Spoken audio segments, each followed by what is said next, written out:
సరి గమ పదని సా రైలు బండి నడకల్లోని నాట్యం ఉంది నాట్యంలోని జత్తులన్నీ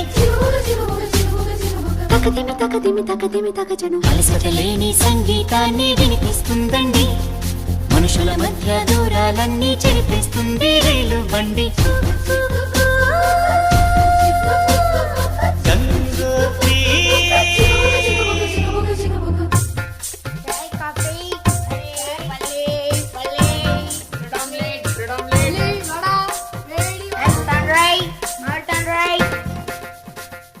కేరళలో నా కొబ్బరి నీళ్లు తాగిస్తుందండి కర్ణాటక పిసిబేళా బాతు వినిపిస్తుందండి